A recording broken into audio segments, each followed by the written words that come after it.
अस्सलाम वालेकुम रहमतुल्लाहि वबरकातुहू। दोस्तों, मेरा नाम शाकिर रज़ा ख़ान है और आप इस वक्त देख रहे हैं इनकलाब समाचार का यूट्यूब चैनल। इस हमारे यूट्यूब मंच पर हम वैसे तो सारी ख़बरों पे ही काम करते हैं, लेकिन उन ख़बरों की नौइयत को जांचने परखने के लिए हम अक्सर व बेशतर जो है वो उनके एक्सपर्टीज़ के साथ बात करते हैं जो उस लाइन के एक्सपर्टीज़ होते हैं।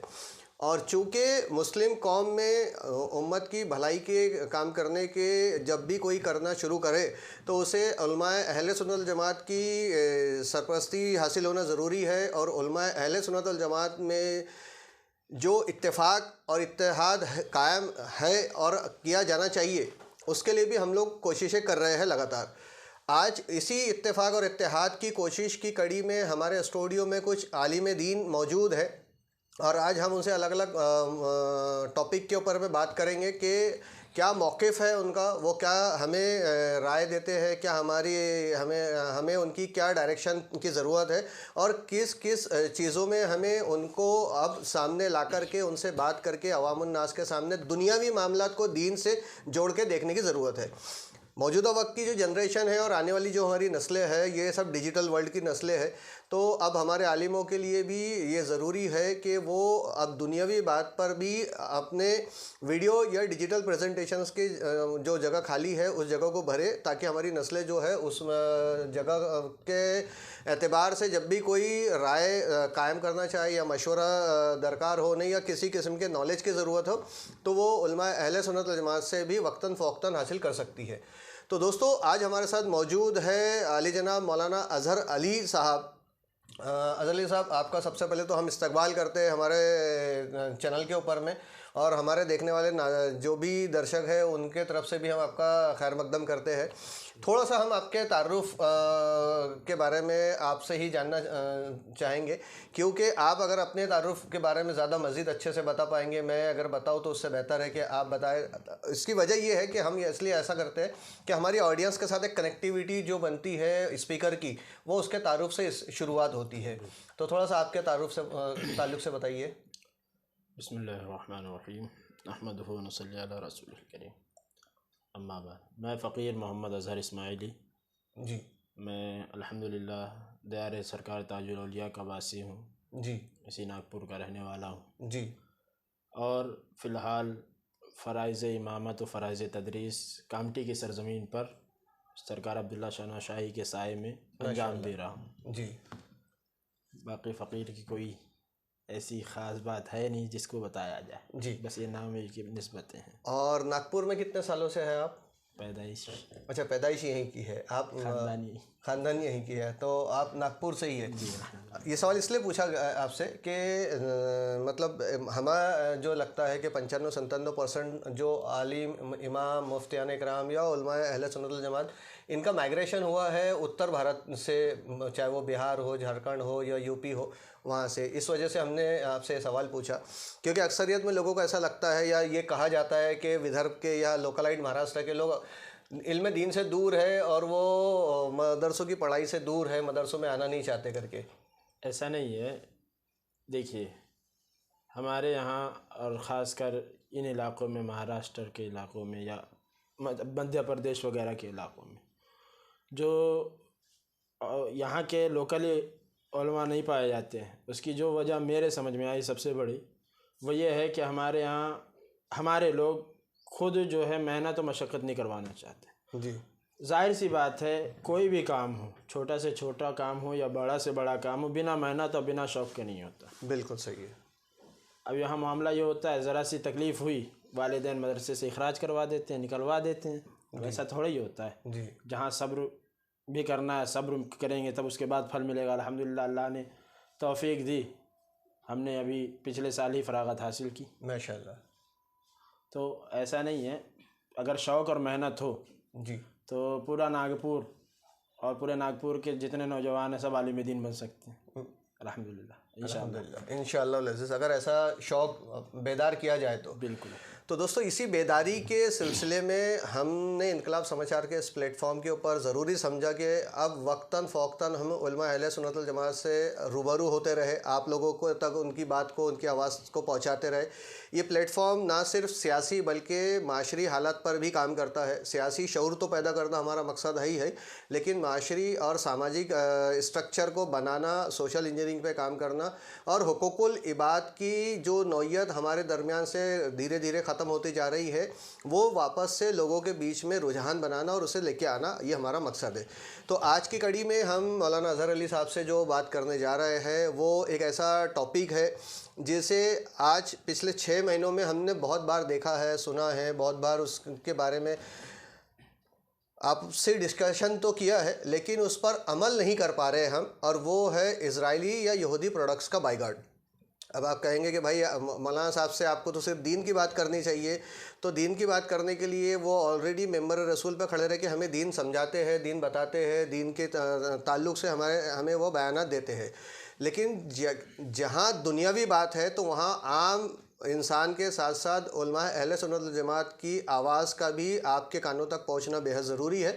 लिहाजा हम ये सीरीज़ को शुरू कर रहे हैं और इंशाअल्लाह उल अज़ीज़ जैसा जैसा हमें आलिमों का साथ मिलता रहेगा, हम आपके सामने उनके ख़यालात रखते जाएंगे। तो मौलाना अज़हर अली साहब, एक छोटा सा वर्ड कहा जाता है बायगॉड इज़राइल, तो क्या आप इससे समझ रखते हैं? बायगॉड इज़राइल को लेकर आपकी क्या समझ है? और इज़राइल को, पहली बात तो इज़राइल को लेकर आपकी क्या समझ है, और उलमा अहले सुन्नत वल जमात क्या समझते हैं इज़राइल के ताल्लुक़ से? सबसे पहली बात, इज़राइल ये वो रियासत है जो फ़लस्तीन की सरज़मीन पर, मुक़द्दस सरज़मीन पर जबरन कब्ज़ा करके बनाई गई है जी। और मामला तो ये था कि जब आपने भीख मांगकर जी। अपनी रियासत को वजूद दिया था तो आप महकूम बन कर के रहते, ग़ुलाम बन कर के रहते। जी। लेकिन उन खबीसुन नफ्स लोगों ने वहाँ के मज़लूम और निहत्ते इंसानों पर जुल्म व सितम के पहाड़ तोड़े और उनकी ज़मीनों पर कब्ज़ा करने की नापाक कोशिशें कल भी की थी, आज भी कर रहे हैं और धीरे धीरे कब्ज़ा कर रहे हैं। जी। दूसरी चीज़, बाइकाट इज़राइल, इज़राइली प्रोडक्ट्स का बाइकाट क्यों ज़रूरी? जी। वो हम इसलिए ज़रूरी मानते हैं क्योंकि हम यहाँ रहकर, हम भारत देश में रहकर अपने उन दूसरे इंसानों का, जो हमारे इंसान भाई हैं, मुसलमान भी है लेकिन अवलन तो इंसान है जी, वो इंसान है, उन्हें अगर जबरन उनके खून को बहाया जा रहा है, उनकी ज़मीन पर कब्ज़ा किया जा रहा है, तो ये सारी दुनिया के इंसानों की ज़िम्मेदारी है कि बिला तफरीक़ मज़हब व मिल्लत उनका साथ दें। जी। मगर देखा जाता है कि कुछ लोग कहते हैं ख़ास वो लोग मुसलमान हैं जी। तो इसलिए उनका जो अपोज़िट है, उनका जो मुखालिफ है वो सही है। तो कोई भी अक्लमंद जो समझ सूझ बूझ रखता है वो कभी भी ये फ़ैसला नहीं करेगा कि इज़राइल का साथ देना चाहिए। जी। इज़राइल का साथ क्यों दिया जाएगा? क्या इसलिए कि उसने निहत्ते बच्चों को शहीद किया, उनका खून बहाया, नौजवानों को मारा, जी, औरतों को मारा, यहाँ तक के ख़बरें आई हमारे पास कि जो शहीद हो गए जी, उन्हें उनकी क़ब्रों से निकाल करके गायब किया। जी। तो इज़राइल का साथ देना ये बेवकूफ़ी वाला काम है, बेवकूफ़ों का काम है, इंसानों का काम नहीं। जी। दूसरी चीज़, इज़राइली प्रोडक्ट का बाइकाट क्यों ज़रूरी? तो मैं अर्ज़ ये कर रहा था कि हम भारत देश में रहते हैं, हम या तो वहाँ पैसों की मदद पहुँचा सकते हैं या तो अपनी आवाज़ उठा करके पहुँचा सकते हैं, या तो फिर जो उन जालिम है जो उन पर जुल्म कर रहा है तो उस जालिम की ताकत को हम कम कर सकते हैं। जी। तो हमें जो बेहतर तरीक़ा लगा और सबसे बेहतर और पावरफुल तरीक़ा है कि उसकी जो मसनूआत है, उसके जो प्रोडक्ट्स है, उन प्रोडक्ट्स का मुकम्मल तौर से जो है बाइकाट किया जाए ताकि उसकी फाइनेंशियली सिचुएशन वीक हो, कमज़ोर हो। जी। और कुछ नहीं, कम से कम वो उन मजलूम इंसानों पर जुल्म सितम बंद कर दे। आज अगर तादाद का बताया जाए तो 20 लाख से ज़्यादा बेघर लोग हैं जी 40,000 से ज़्यादा शोहदा है। जी अभी और तादाद बढ़ गई होगी, मैं पिछले महीने की तादाद बता रहा हूँ। जी और पिछले महीने से अभी तक कई बार हमले हो चुके हैं और बिला रुके हमला जारी है। तो मौलाना अज़हर अली साहब, आप ये कहना चाह रहे हैं कि ये जो इज़राइल और फ़लस्तीन के बीच में जंग चल रही है, ये जंग जुल्म और जालिम को लेकर के है, इसका दीन और मिल्लत से, मोमिन या यहूदियत से कोई ताल्लुक़ नहीं है? जी ताल्लुक़ तो है। जी सबसे पहली बात, ये जंग नहीं। अच्छा। जंग उस वक्त होती कि जब दोनों तरफ मुसल्लह अफराद होते, जी दोनों के पास हथियार होते। जी अगर मामला ये होता है जंग लड़ाई अगर इजरायली फोर्स और हमास जी के साथ होती जी तब उसको जंग कहा जा सकता। हाँ बेशक। लेकिन यहाँ मसला ये है कि यहाँ इजरायली फोर्सेस है और मजलूम अवाम है। अच्छा, यानी एक फौज और एक आवाम के ऊपर में होने वाले हमले हैं। हाँ, तो यानी ये सरासर फौज के द्वारा जो है आवाम पे हमले किए जा रहे हैं, लिहाजा इसे जो है वो सिर्फ इंसानियत के नज़रिए से देखा जाना चाहिए, जुल्म के नज़रिए से देखा जाना चाहिए, जालिम का साथ ना दे इस नज़रिए से देखा जाना चाहिए। बिल्कुल ठीक है। हमारा मज़हब अल्हम्दुलिल्लाह जी ये अवलिन सीख है हमारे दीन की जी कि दुनिया में चाहे कोई भी, जी अगर कोई भी हो, अगर वो मजलूम है जी तो हमें उसका साथ देना, बेशक। और जालिम अगर है, अगरचे हमारा बंदा हो जी या इस्लाम को मानने का दावा करने वाला हो, तो हमें उसकी मुखालिफत करनी है, क्योंकि जालिम इस्लाम की नज़र में जालिम है और मजलूम इस्लाम की नज़र में मजलूम है। जी तो मतलब साफ ये हुआ कि इस्लाम जो है वो जुल्म का साथ देने की मनाही करता है, बिल्कुल जुल्म करने की मनाही करता है। बिल्कुल इस्लाम जो है वो मजलूम की हिमायत की ताकीद करता है। बिल्कुल ये आप मतलब डेफिनेशन हमें बताना चाह रहे हैं। तो जब इस्लाम में जुल्म की मनाही है, जुल्म नहीं किया जा सकता है, तो मजलूम के साथ में हिमायत करते हुए अपने तरफ से हम क्या क्या एफर्ट ले सकते हैं इस वक्त में? इस वक्त में सबसे जालिम के साथ हम जंग नहीं कर सकते, जैसा आपने कहा, हम एक अलग मुल्क में रह रहे हैं, अलग जगह है, तो हमारा क्या रोल होना चाहिए उस मजलूम के तरफ से हम क्या कर सकते? मैं इस पर जो है ख़ास तौर पर अपने भारत के जितने भी लोग हैं उन सब से और बिलखुसूस भारत के मुसलमानों से जी ये अपील गुजारिश रिक्वेस्ट करूँगा जी कि देखें, जितनी ताकत है, ये नहीं कहा जाएगा कि आप जो है बिल्कुल पहुंच जाए और इज़राइल के मजलूम फ़िलिस्तीनियों का साथ खड़े होकर के इज़राइल का मुकाबला करें, क्योंकि आपकी ताकत नहीं है।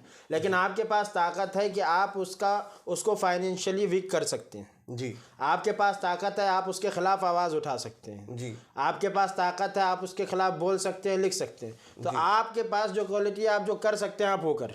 यानी जो प्लेटफॉर्म आपके पास अवेलेबल है, जो आपके हाथ में करने के लिए मौजूद है, जितनी इस्तेताद आपकी है उसके मुताबिक आप कुछ ना कुछ करें, आप ये कहना चाह रहे हैं? बिल्कुल जी। अब आता हूँ मैं अपने टॉपिक पर, जी। इजरायली प्रोडक्ट का बाइकाट। जी। तो आज 6 महीने का अरसा हुआ। जी। कोई भी शख्स हो, अगर मेरा बाप मरे मेरे सामने, जी, या मेरी औलाद को कोई मेरे सामने मारे, जी, और मारने वाला शख्स कोई ऐसा शख्स है जो मेरा पड़ोसी हो, जी, मेरे सामने हो, जी, अब मेरे वालिद को उसने मारा, मेरी औलाद को उसने मेरी आंखों के सामने मारा, तो मेरा ये मामला रहेगा, ये मेरी फितरतन रहेगा कि मैं फितरत का मेरी तकाजा रहेगा कि मैं उस शख्स से ज़िंदगी भर नफरत करूं। बेशक मैं उस शख्स का मुकम्मल बाइकाट करूं। जी। आज तो मामला यही होता है ना, जब हमारे ज़ात पर आँच आती है तो बंदा जो है कोई पुलिस FIR नहीं देखता, कोई किसी की मदद नहीं देखता, सीधा जो है जो हाथ में आता है उठाता है, मार देता है, जी, मामला ख़त्म कर देता है। हाँ। तो बताने का मकसद ये है कि भाई जिस तरीके से हम इंसान जी, उस तरीके से वो लोग भी इंसान हैं। तो हमारा जो बगर्ज़ इंसानियत, अच्छा बाकी दुनिया को तो एक तरफ से, लेकिन मुसलमानों के लिए डबल जिम्मेदारी है फ़लस्तीनियों का साथ देने की। दुनिया सिर्फ इंसान होने के नाते उनका साथ देगी, लेकिन मुसलमान एक तो इंसान होने के नाते, दूसरा रिश्ता ईमान होने के नाते उनका साथ देना पड़ेगा। आज 6 महीनों से जंग जारी है। आज 6 महीनों से इज़राइल जो जुल्म कर रहा है, जंग तो मैंने नहीं कहना उसको, इज़राइल जो जुल्म कर रहा है, तो आज हमने देखा कि जब से उसका बाइकाट शुरू हुआ तो बहुत फ़र्क भी पड़ा। जी, उसको बहुत फ़र्क पड़ा। और लेकिन आज भी कुछ कम अकल और बेवकूफ़ किस्म के लोग हैं, अब कहा जाए उनको इंसानियत के अगर दुश्मन है, जुमले बड़े कड़े रहेंगे, नहीं बिल्कुल, लेकिन बात हमारे हकीकत होगी। प्लेटफॉर्म पे तो सख्त लफ्ज़ों की पूरी आज़ादी है, आप बिल्कुल बोल सकते हैं। ये वो चंद पैसों के चक्कर में जो दुकानदार इन सामानों को रख रहा है, एक तो ये इखलाकी जुर्म है जी क्योंकि चाहिए तो यही था कि भाई जब उसने जुल्म किया है और वो जालिम है तो जालिम को आप किसी भी तरीके से आप जालिम के हामी नहीं बन सकते, बिल्कुल क्योंकि जालिम की हिमायत करना ऐसा ही है जैसे जुल्म करना। बिल्कुल। दूसरी चीज़, वो लोग जो इजरायली प्रोडक्ट्स का इस्तेमाल कर रहे हैं जी, तो मैंने अभी जो मिसाल दी और मेरी औलाद को मेरे सामने मारा जाए, मैं उस वक्त क्या करूँगा? तो वही मिसाल मैं फिर आज देता हूँ, इस पर भी देता हूँ कि वो जो इस्तेमाल कर रहे हैं अगर उनकी औलाद को मारा जाता। हाँ बिल्कुल सही, वाजिब लेकर भी इस एक वीडियो में थोड़ा बड़ा वीडियो था, लेकिन दोनों तरह की तस्दीक आपको मिली है देखने के लिए। तो हमारी आपसे दरख्वास्त है कि इस तस्दीक को और ज़्यादा लोगों तक पहुँचाए। अगर आपने हमारे इस यूट्यूब चैनल को सब्सक्राइब नहीं किया है तो सब्सक्राइब कर लीजिए, घंटी वाला बटन याद से दबा दीजिए ताकि जब भी हमारा कोई नया वीडियो अपलोड हो तो वो सीधे आपको देखने मिल सके। इंशाअल्लाह अज़ीज़ मिलेंगे आपसे फिर कभी, दोबारा हाजिर होऊंगा आपके सामने एक नए शख्सियत के साथ में, एक नई बात या नए टॉपिक के साथ हम आपके सामने हाजिर होंगे। जैसा कि मैं हर वीडियो में आपसे कहता हूं कि अपने पड़ोसी का सबसे ज़्यादा ख्याल करें, क्योंकि पड़ोसी के हक अल्लाह रब्बुल इज़्ज़त ने आप पे बिना मज़हब व मिल्लत के आयत किए हुए हैं। और आज का जो दौर है नफ़रत का दौर, इस नफ़रत के दौर का सबसे बेहतरीन अगर कोई काउंटर है तो वो अल्लाह तबारक व तआला का वो हुक्म है कि आप अपने पड़ोसी के हकूक़ अदा करें। क्योंकि अगर आप ये अदा करते चले जाएंगे तो इंशाअल्लाह अज़ीज़ आपके आसपास में नफ़रत का ज़हर नहीं फैलेगा, और जब वो नहीं फैलेगा तो आपकी समाज, आपका महल्ला, आपका घर, आपके पड़ोसी सब के बीच में खुशहाली रहेंगी इंशाअल्लाह तबारक व तआला। इजाज़त दीजिए दोस्तों, जज़ाकल्लाह खैर, अल्लाह हाफ़िज़।